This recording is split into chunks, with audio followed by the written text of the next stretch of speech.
Thanks everyone for joining us today. Here at DIS, we're very excited to be joined with business consultant Floyd Jerkins. With over 25 years of consulting and training experience under his belt, today he'll share with us key tips and strategies to improve sales effectiveness. Before I hand over the floor to Floyd, we have a few notes to share. Kindly save all of your questions until the end of the webinar and direct them to the Q&A box, and we'll be sure to answer them then. A recording of this webinar will also be made available and emailed to you by tomorrow, so you can share it with your team or rewatch on your own time. Also, a survey will pop up at the end of the webinar. Please do fill it out, as your feedback is very important to us. And now I'll pass it over to Floyd. Thank you. Oh, thank you, Ola. Can everybody hear me okay? Am I okay, Ola? Yes, you are. Very good. All right. Well, hello to everybody, and welcome to DIS Education Series and webinar. I look forward to spending a little time here with you today and hopefully sharing some ideas with you that maybe some are new, some are not, but give you some ideas to think about to improve your sales department. Let's go. I've been self-employed nearly my whole life. In my last company, it was Jerkins Creative Consulting, and we provided a range of dealer development services for the equipment industry, lift truck, construction, just a variety of different industries that had dealership style businesses in them. It was a great journey. Not a lot of companies survived 25 years, but we did, and I'm real proud to say that we had a great opportunity, and we served a lot of customers every year, and it was very enjoyable. As in most of us, we start to figure out what's next in life, and that had been my second company that I'd started and prepared to sell, and my wife and I were deciding, what are we going to do? So for us, it was a little bit different. Our kids were grown. We got 6 grandchildren. I've got 3 kids, and a couple of my older grandchildren were starting to get of age. So even that was starting to change, where they used to love to come to grandma and grandpa's, but not so much anymore once they got in high school and started other interests. So for my wife and I, we decided that, let's just sell the company and we'll move to the beach. So I'm originally from Illinois. And we decided to sell. We did in 2015, and we traveled for a few years. We played. We've been on the beach. Actually, in 2019, I've had a couple mentors and a couple old clients of mine that kept saying, "Floyd, you're not done yet. You're still too young." And I said, "Well, okay." So I got back on the horse and decided to offer an executive coaching service.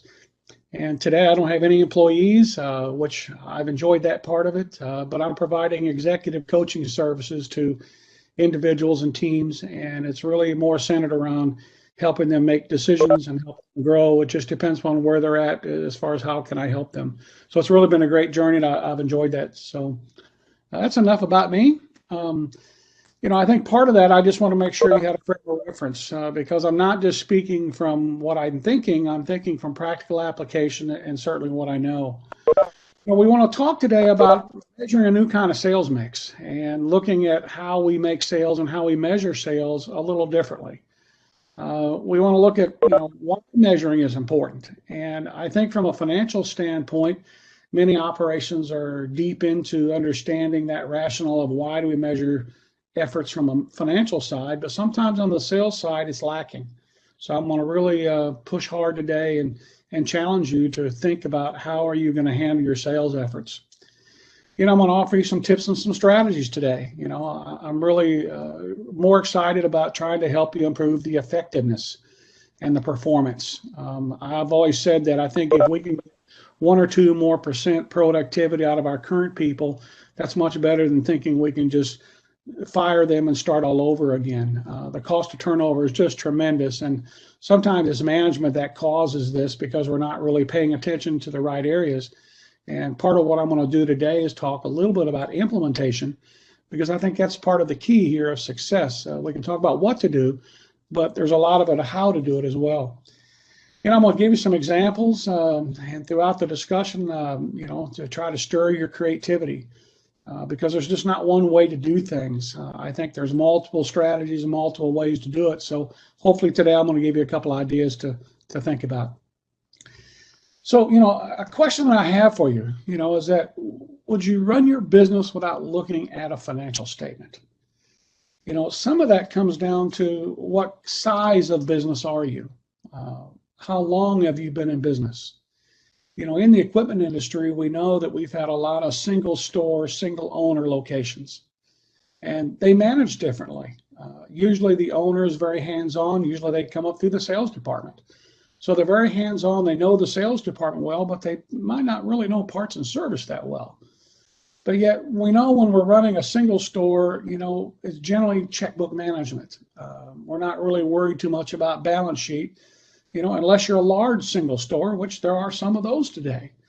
So when we get to the point where we acquire another location, we become a single owner with two locations, things start to change. Many times that business owner thinks they can manage that second store the same as they managed first, and it generally doesn't work out that way. There's all kinds of management and operational complications with that thought of trying to manage it the same way.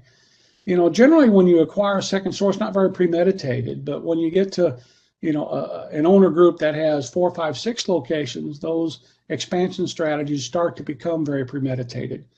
So how we look at a financial statement, is dictated by the size of our complex, our sophistication, but the main thing is that we absolutely have to look at a financial statement, because that's what gives us the guideposts. That's what gives us the information to know where do we make adjustments, how do we make corrective actions through our operations to improve profitability or improve performance.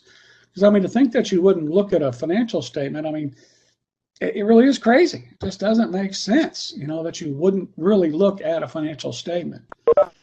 But I want to challenge you, do you know how many customers your sales teams talks to every week? Do you know what that number is? Do you know what that average is? Do you know what that is over a period of weeks and months and quarters? Because many organizations really don't know what that is, but yet because the doors are swinging and the phones are ringing, we think everything's okay. There's a lot of business out there sometimes just coming at you, and, bless you. I'm glad for that. But at the end of the day, we have to start looking at our sales department a little differently compared to how we have in the past. When I said earlier that we look at a financial statement, these are some of the more traditional metrics that we look at with regards to a sales department. When we look at gross margin, certainly that, if you have a fixed margin item where maybe it's a lawnmower in the front of your shop or your showroom floor and you're selling it for X dollars, you can pretty much make a prediction that if I sell X amount of units, I'm going to make X amount of dollars. But most equipment that's sold through negotiations or through some variables to that, you really don't know the gross margin fallout until you stop, until the deal's done. And then of course, if you take a trade-in, then that affects your perception of margin many times. I'm not going to go into how you value trade-ins because I think that's still across the board. I know there's some work being done on that in the industry, and I really think it's about time, if you will. But when we look at these type of metrics and, the key performance indicators, these are all metrics that are examples of how we look at things from a financial standpoint. The challenge that I want to give you today is that, all of these happen after a sale is made. So once we make a sale, that's when all these metrics become relevant. They become factual. They become what we're able to put on a statement to be able to see, feel, and touch. And then we start making decisions. Oh my gosh, our margin slipped. We should get more for that. Or, the variables that come up when you start analyzing, your sales department's performance. So these are predictors of success, and we know that, but they happen after the sale. As I said earlier, one of the challenges that I'm going to have for you today is I want to really look at effectiveness and how effective are your people and how effective is your management people at looking at the things that matter most versus sometimes the things that matter least. Let me ask you a couple questions. Who do you make more money on? Repeat customer or somebody you've never done business with before? As a salesperson, who do you make more money on? Do you make it on that repeat customer, someone you've done business with time and time again? Or is it that brand new customer that comes to you or calls into the dealership or emails into the dealership? Is it somebody like that? Do you make more money on them? We can't deal in absolutes here because, it'd be crazy to think that we can close all the people all the time. But generally, as a general rule, don't you make more money on the customer that has done business with you before? Generally, that's the case. Part of making sales and part about being in the sales environment is, are we having some fun? There's nothing worse than having a sales department that's beat up by the manager every day and their attitudes are off, because attitude drives sales and drives the effort to create sales. But who do we have the most fun with this customer? Is it a repeat customer? Is it someone that's never done business with you before? As a general rule, we know that working with a customer that we have some rapport with, somebody we've done business with before, is generally more fun to do business with than those that are not. It takes a while sometimes to get to know people and to know what their needs are. And sometimes what they tell you on the front end isn't the same as it goes through the process. But it's really the repeat customer that generally gives us a little bit more satisfaction. One of the key elements on sales is that, they only have 24 hours in a day. Whether you own Walmart or whether you don't, they still have that owner still has 24 hours in a day, just like every salesperson has 24 hours in a day. And it's how much can you get done in that length of time to really look at your success. So who do you sell in less time? Who takes less time to sell, a fresh customer or a repeat customer or referral customer? As a general rule, we're going to say that we can probably sell a repeat customer or someone that is referred to us in less time than what it takes for a brand new customer.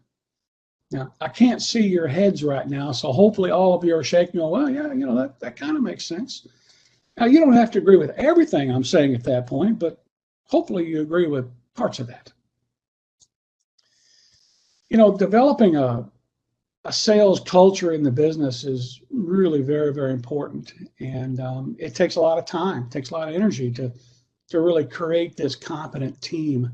And when you get one, because there's a difference in what the managers have to do. There's a difference in what the sales force does. And whether you have 3 salespeople, 10 salespeople, or 50 salespeople, you still want to create that competent team that can go out and take the market, and be able to sell your products.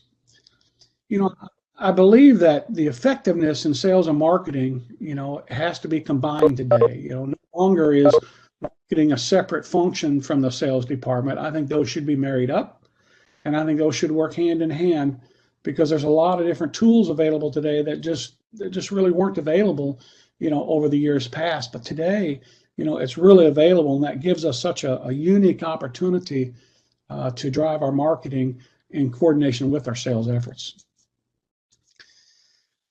So, when we talk about closing ratios, there's certainly a lot of variables to that. It's the type of product or the service that you're selling. That can affect the closing ratio. It depends on what you're selling. How often do people buy these products?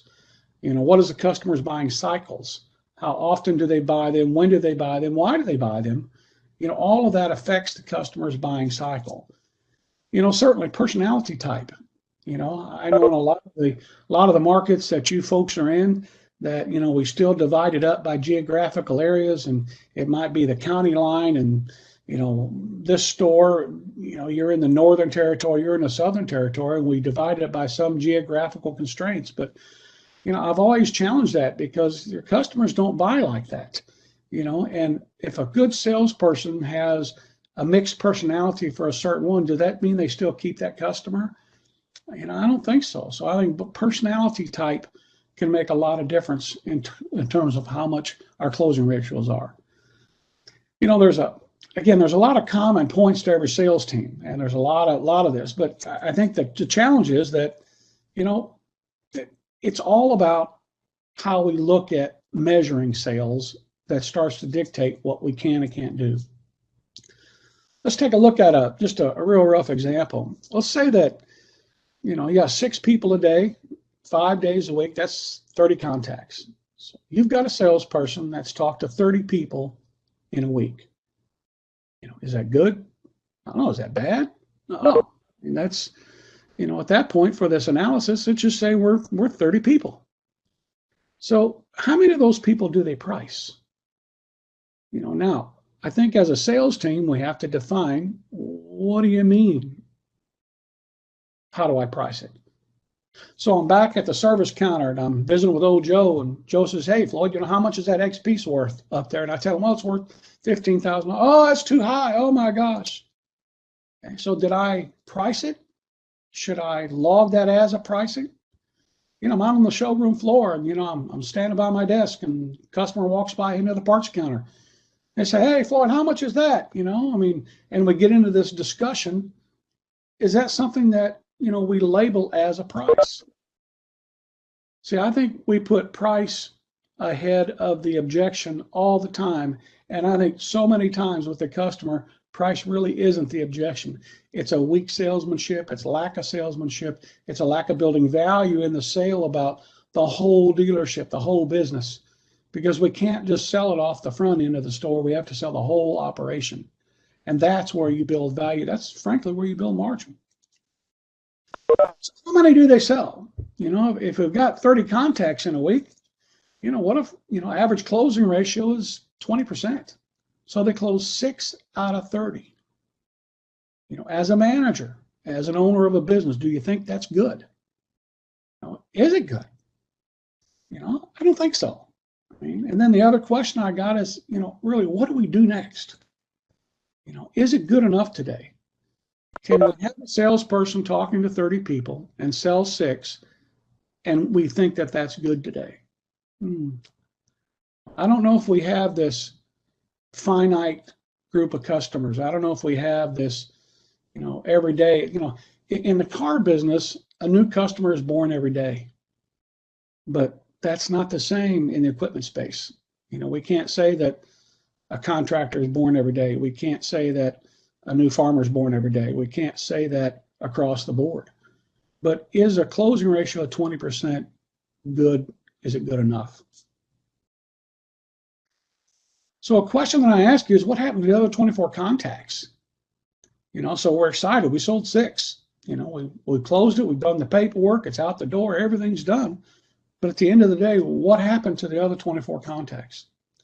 See, because I think to affect change, to affect performance, and to improve the effectiveness of that salesperson and the sales team is that we've got to look deeper into what did they do, how did they do it, between the time they spoke to the customer versus the time until it's sold.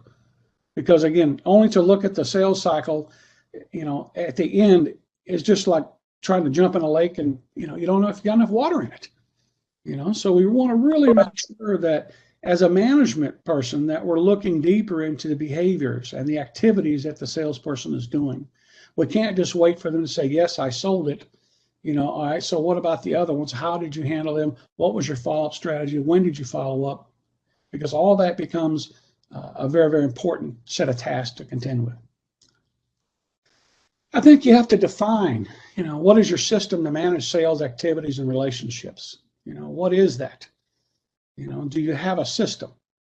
It's just like in a financial statement. We want to make sure that, our bookkeeper has a financial statement on my desk, really by the 5th of the month. I want the previous month. If I don't get one for 3 months, well, how do I make decisions on day-to-day operations, inventories, and everything else? I can't.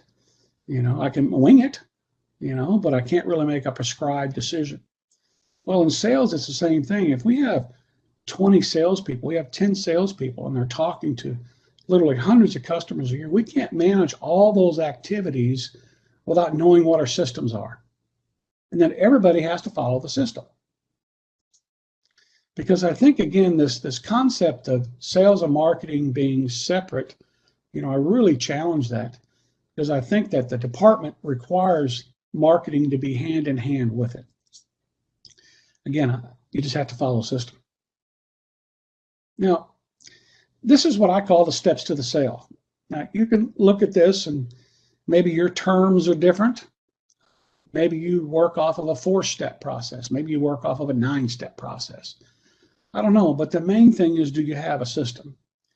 You know, that first step in making a sale is a meeting, a greeting, it's an introduction. You know, are we making a proper meeting and greeting? Are we shaking their hand properly? Are we using a business card? You know, are we understanding what that customer wants and needs are in the qualifying step? Because that's number 2. Now, see, most customers want to say, what's the price right at the very beginning? And if a customer gets that answer, then immediately you're starting this arbitrary argument over price and value, and you've not really had a chance to establish value. So knowing the steps to the sale and knowing how to process it requires a good salesperson and a good manager to know where they're at in the sale. Because when you qualify that customer, it's not qualifying if they're going to buy.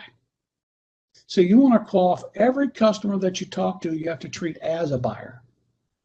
You can't have a customer drive up on your lot and you think you know if they're going to buy or not. You can't predict how much money they've got in their pocket. You know, every one of you I know has got a story that says, oh, this guy came in, he had pig poo up to his knees, and you know, oh my gosh, he didn't look like he could buy, but he could literally write you a check or go home and uncover a pile full of money and pay cash for everything. So you can't really make those assumptions. You have to qualify, to go through the discovery process with that customer. You know, when you understand the customer's wants and needs, that's when you can select and present the product of choice. Because then you present that product based upon what that customer's wants and needs are. It's only through presenting your product through the customer's eyes is where you build value. If you're a gearhead and you talk about performance, but that customer isn't into performance or more into safety or other issues, you're talking about things that aren't important. And then you got to demonstrate that product. You got to get them to see, feel, and touch it. And again, I know, you know, sometimes these demonstration processes are long and sometimes, but you got to know where you're at in the steps of the sale. And then it's close the deal. And then it's follow up for life. See, because I think it's a circle. I think it's a big circle where we start the sales process, we come through the circle, it's a customer for life. Every customer has a lifetime value to us. And how we treat that customer, how we service them makes a difference. But it's how we contact them in between the sale that builds the next sale. Does that make sense? I mean, it's the volume and the quality of contacting that we have between the sales that builds the margin, builds the value for the next sale. You know, when you have all these relationships, it's critical. You got to have a sales activity management system in place. There's just no doubt about it. You know, today there's several in the marketplace. DIS has got a good tool that's available. Goodness, there's HubSpot, there's Salesforce, there's all kinds of these out there because you can't manage 2,000 customer relationships and try to remember everything. The journey isn't easy. I mean, getting legacy salespeople to really start this process can be pretty tough. You know, but you can start that process and get going, or you can mature what you already have. You know, typing skills are very important. You know, and sometimes legacy people or older salespeople really don't have those skills, but we can get them better training on that. There's free services. There's all kinds of tools available. But it's got to start at the top and work its way down. You know, this type of concept, this type of application really requires ownership, management to lead it in order to implement it successfully. So let's say you had 10 salespeople and you had 5 customers per day. So that's 250 customers. If you had a closing ratio of 20%, that's 50 units. So again, what happens after the sale? If your salespeople quoted the other 200, then what is your activity for follow-up? So I want to challenge you to rethink this a little bit. Let's look at a different way to compare a sales mix. Let's say we want to look at new customer. This is one that's never been to or emailed or called your business before. Then you've got the repeat customer. This is somebody that has bought from you before. Now, when I talk about orphan owners, that means that the salesperson that sold it is no longer there. And I think that that owner, that customer now is an orphan. They need a salesperson to manage that relationship. Referral customer. I think that's self-explanatory. And then new business, maybe somebody that met you at a gas station, you got to talking to them, or maybe it was, you know, somebody just driving by. Most of your dealership people don't just drive by and stop in to see you, but sometimes that happens.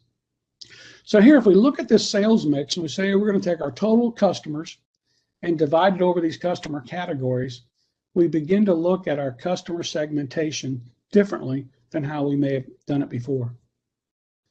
So when you want to look at this, you want to look at these by these core categories, because you want to look at your total customers by units sold and total customer by each customer category and the units sold. Because again, that's going to tell us our closing ratio. Now, if I've got 10 salespeople, 20 days times 5 customers a day, that's 1,000 customers. Let's say that 25% of those are new customers, 35% are repeats, 20% are referrals, and 20% is new business. So now we've done an analysis. We've got our breakdown so we can see where we're at in terms of how many customers have my sales team talk to in a day or in this time period, and then what does that look like? So let's put a closing ratio to that. So now we say that our new customer base, we closed 10% of them. Our repeat customers, we sold 15, referrals 18, new business 20. Now pause for just a moment and think about that. Is this good? Is this really? This is actually poor, but let me explain to you why. Because it's through measurement that we begin to learn, we begin to understand how to do this better. Our average closing ratio is 15.8% on this analysis. Now what? So for every customer that didn't buy, what is the plan to recontact them? See, in my philosophy, I think you follow up till they buy or till they die. Yes, and when you go to the funeral, you go and ask for referrals. No, I'm just kidding. I'm just kidding on that part. But the part is you follow up until they buy or until they decide something else. The worst thing a salesperson can do is have a customer that says, call me in 2 weeks. Then the salesperson calls him in 2 weeks. They buy somewhere else, and the salesperson's upset at the customer. Shame on the salesperson. Are they labeled hot, warm, or cold? Because the only way through a contact management system to manage these activities are knowing what designates a hot customer, what designates a warm one, what designates a cold one. What I call NDOC management is next day to contact. For every prospect, for every customer, there should be a plan strategy, and it's called next day to contact and why. And through a sales team, you can sit down and collaborate and figure these steps out to help determine that everybody's on the same page. Because again, if the salespeople don't follow up well, what happens? You're leaving a lot of money on the table. Let's look at some specifics. Sold units to face-to-face contacts. This is how many total units you sell divided by the total amount of contacts that the salespeople had. So at a 20% closing ratio, that's a minimum standard. Well, there's room for improvement. I think if you've got a high volume of repeat business, with most of you have, I think if you had a 20% closing ratio on that, I think you ought to be scared to death. You might be making margin, you might be making volume sales, but you're still leaving hundreds of thousands of dollars and hundreds of units on the table by not knowing the specifics of how to follow through here. Because I think there's more to it than that. That's one measurement. Let's say we look at face-to-face to quote, how many times we talk to people versus how many times we quote a price. Now, I'm talking about two different things here. One is you've got to quote a price to make a sale. Sure, I get that. But how do we quote it? And are we registering that we quote it properly all the time? Because sometimes when that customer asks as he's walking through the parts counter, how much is it? There needs to be a little bit more qualifying so that salesperson understands why that customer is asking. Because I believe you got to take the customer through the steps to the sale, and the more times you do that, the more you build value. Can you do that with all the customers all the time? No. But if you do it with most of the customers all the time, your odds of increasing your closing ratio go up significantly. I also think that you have to professionally quote, and you got to do that in writing. Some of this off the back of a pickup truck, does still work a little bit, but you still have to have most of the time, you got to have a proper presentation of the quote. And it needs to be done on a uniform paper, letterhead, logo, everything has to be included in that. Most business systems have come around to that, and I think it's so important to have a professionally quoted. You know, you just got to know how many times your salespeople are talking to customers and pricing. Because if they're pricing, but it's premature in the sale, you're missing sales. If they're not following up with the customer properly, even though they gave a price, then you're missing sales. How many sold units to my repeat customers? You know, it's easier to do business with people you know. You know, we talked about that at the beginning. We know that. But how do we factor this? If with this particular ratio is 15%, the number is really low. You know, but without measurement, you really don't know. But if we know that we're selling 50% of our repeat customers, how does that make you feel? Is that improving effectiveness from your sales team? You bet it is. But see, I think that number should be 65% or greater. You know, and businesses that are doing that, you know, and they're measuring it so that they know they're doing that, they're outperforming others, not just in the key indicators, but also in margins and dollars and market share. You know, when you look at these, there's a couple different variables here, you know, face-to-face to be-backs. Now, what I call a be-back is that we know that we can't sell everybody the first time. You know, it's unrealistic to think we can have that pure closing ratio. First time we meet someone, we close them. Just doesn't happen. So that's why we need to measure what happens after that first interchange and know that those specific tasks are being done properly. So here a be-back is somebody that we priced, or maybe we don't price. Maybe we meet, we just didn't get the price, they leave. So we have to start that follow-up process. We have to follow up consistently in order to re-engage with that customer. So when we get to that point where we're ready to price again, then that's a quote. So then how many times do we have be-backs versus face-to-face? Because if people leave our business and we don't have a scheduled appointment, you know, then that customer's going out and he's probably shopping 3, 4, 5 other places. You know, and then if we gave him our price list, we gave him a shopping list, so he can just compare our prices to somebody else, you know, and then there we are, we're back into this price war. You know, how are we building value? How many times we quote versus how many times we have a be-back, a critical number, because that tells you a lot about how effective your salespeople are at following up. If that ratio implies 48% and you quote that, again, your follow-up methods and rationale need to be reviewed, because you can increase success incrementally and create large swinging changes by improving the salespeople's performance in these key areas. You know, I think that percentage should be over 60%. You know, this is an interesting one because, you know, we know that scheduled appointments have a high closing ratio.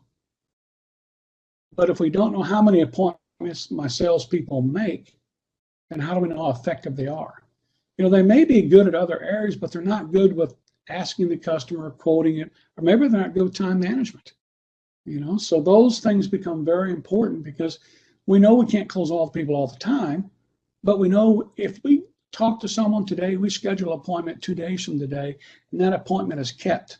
Whether we're going to see them or they're coming to see us, depends on what you're doing. You know, then we know that's got a higher closing ratio than if we don't have that. 2.4 calls per day in follow-up. If that's the case, that's not very good. You know, it's not very good. How many calls can a salesperson make in a day? See, in my opinion, never ever should a salesperson say, well, I'm caught up, I don't have anything else to do. I find that to be a real challenge. There's always something to do. Now, do they need to take a break? Do they need to clear their head? Absolutely. You know, have a cup of coffee. You know, I get that. But there's always activity to do when you're a professional salesperson. See, I think every customer should be followed up with within 24 hours. If they leave your business and they say, call me in 4 days, you got to have a reason that's geared to their benefit to call them back. Most customers are nice. Sometimes they don't want to tell the salesperson everything, or maybe the salesperson wasn't asking enough, or maybe they were distracted, or 101 other reasons what goes on why a customer may change their mind after they leave you. It's when they leave you is when they start to confirm their experience with you. And at that point, you want to follow up, and through that follow-up, listen and be amazed. There's certain questions you can ask that make a difference. When we look at this type of a sold to referrals ratios, again, if you're running 18%, that would scare the daylights out of me. Every business wants a high volume of repeat customers. That's where our money's at. That's, as Guy Fieri would say, that's the money, that's where we need to be at. But if we're not managing our referrals, most customers refer people, but they do that, but most salespeople do not ask for referrals.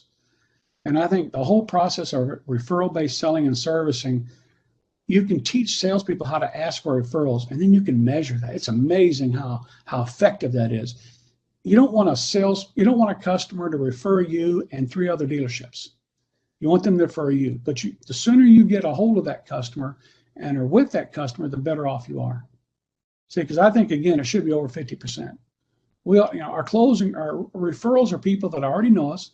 They come predetermined because obviously our customer was happy. That's why they referred them.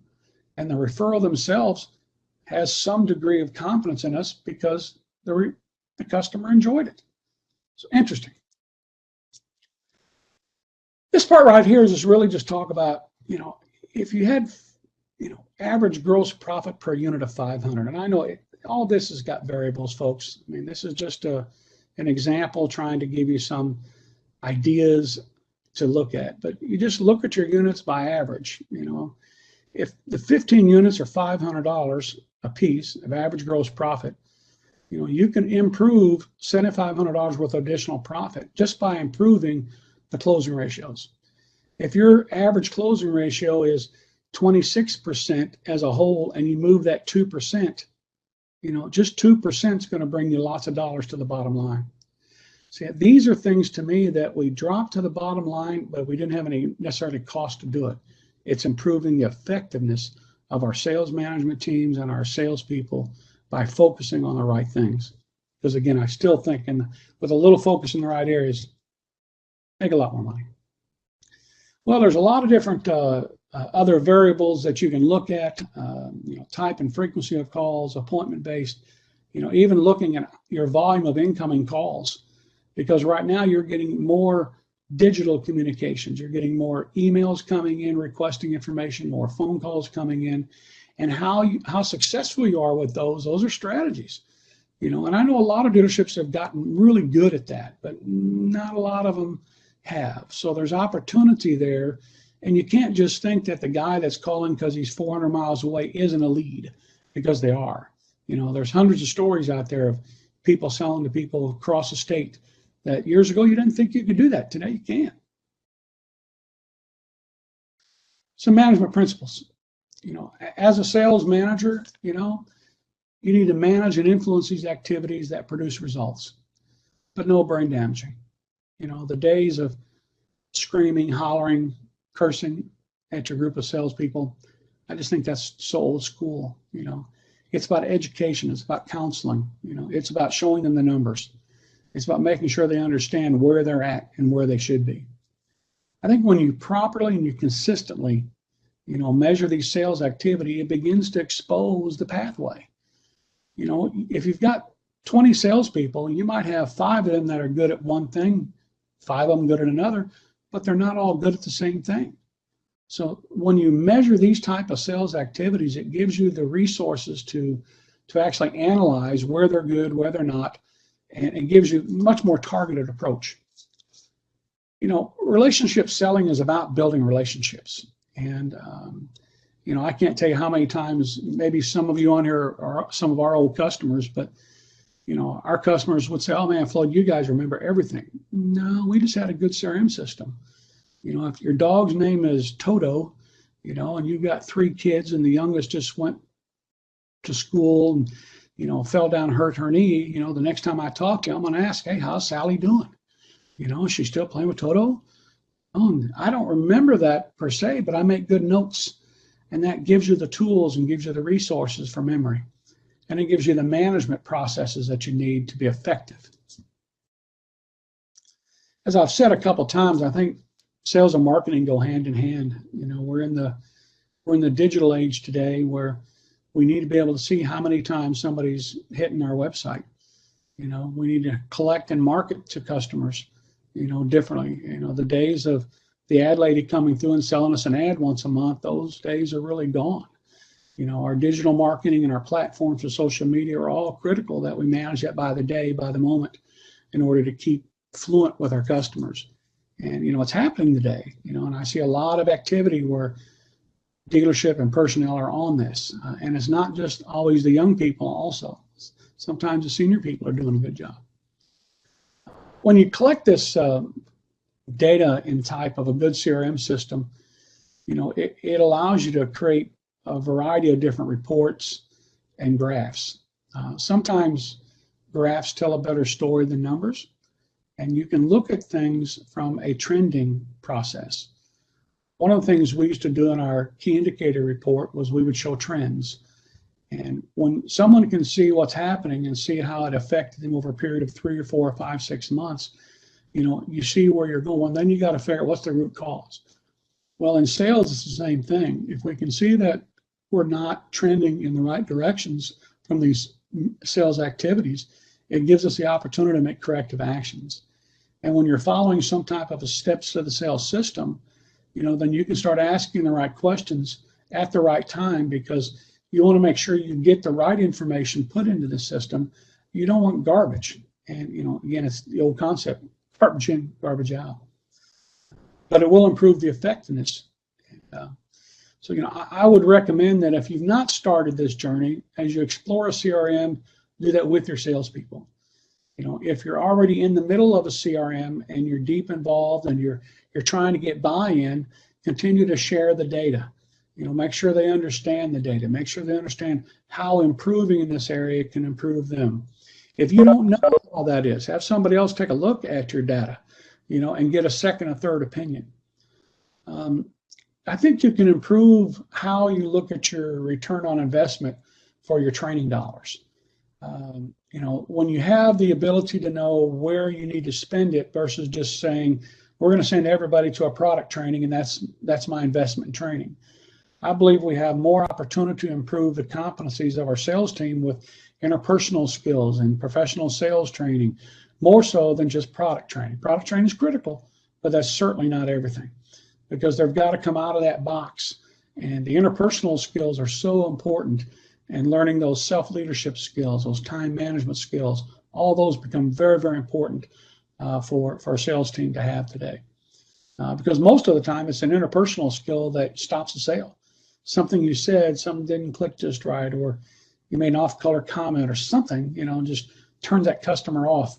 And we as a management team have to recognize that and know we can help our people get better. I think, again, managers become coaches, and we don't have to be dictators. We can certainly become coaches, and we feed people the numbers, we feed people the information, and certainly what they do with it becomes part of an expectation. And as we create that expectation, then they either step up and they perform or they don't. But to fire someone because they didn't sell X million dollars, but we didn't provide them the training to get there, shame on you, And at the same time, it's giving them the tools, the resources to improve that I think really hits the mark today for professional salespeople. Again, every customer, this may be $5 million for yours. It may be 10 million, it may be 2 million. I don't know, but you got to remember, you're trying to create customers for life. We want to follow that machine from birth to grave. We certainly do, but we also want to follow that customer from birth to grave. And it's through that customer relationship and how we manage that relationship. And then how we inform them about all of our business, not just one piece of it, not just the piece of equipment, but everything that creates a holistic customer, and they come back and buy again and again and again. Doesn't always mean they get easier. It certainly means that they come back again. All right, so I think I've covered most of that okay. So hopefully you've picked up at least 1 or 2 ideas that maybe you can use to help you improve the effectiveness of your sales team. Hopefully something I shared. I know there's a lot of information there, and so any questions? Thank you, Floyd, so much. A lot of information here to definitely digest. We have one question from Danny. He's asking, given our current inventory crisis relative to the high demand that we're seeing, how should we be measuring salesman performance and closing ratios? All right, ask that question again. Given our current inventory crisis relative to the high demand that we're seeing, how should we be measuring the salesman performance and closing ratios? Well, you've got a challenge because you just don't have inventory. That's to a degree uncontrollable to you. I don't think that changes anything that I spoke about in terms of measuring by how many times I talk to a customer and measuring the face-to-face versus quotes and all. I think you're going to relax your expectations because if you don't have the product, that's a little different. Or if you have product you're trying to hold a margin on, I think that's a little different. So the measuring part doesn't change, but I think it's back to the KPIs that you use against those probably do change because they might have to talk to more people. You still want them talking to customers, even though they might not have a product. You still want them engaged with your customers. Great question. I wish I had an easy answer and said, just do this and everything's okay. Distribution and the chip shortage is coming along. I mean, we're starting to see the distribution channels begin to come around, but chip shortage was certainly a factor, but it was also trucking and distribution. I mean, it was a lot of inputs to that whole issue, and we're not going to see that relax anytime in the immediate short term. So, I wish you the best. Hopefully that helps you. Thanks, Floyd. If anybody has any questions, please feel free to type them in the chat box or in the Q&A box. We'll give everyone a couple more minutes.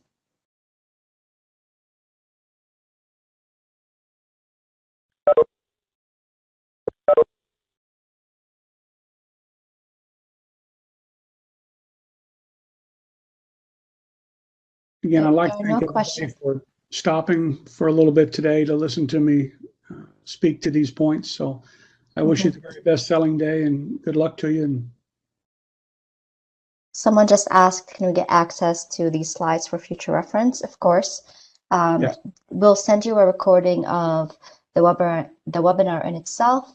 In terms of getting the slides, please email your account manager directly and they'll get that to you. And if you've got any questions, just please feel free to give me a call and be glad to brainstorm ideas with you or help provide some solutions. However I can help you, just don't be bashful, just give a call. Perfect. And on that note, thank you, Floyd, so much for joining us today. Thanks everyone for attending. Please do take the time to fill out the survey that comes up at the end. And like Floyd said, if you have any questions, please feel free to reach out either to him or DIS directly. And everyone will be more than happy to help.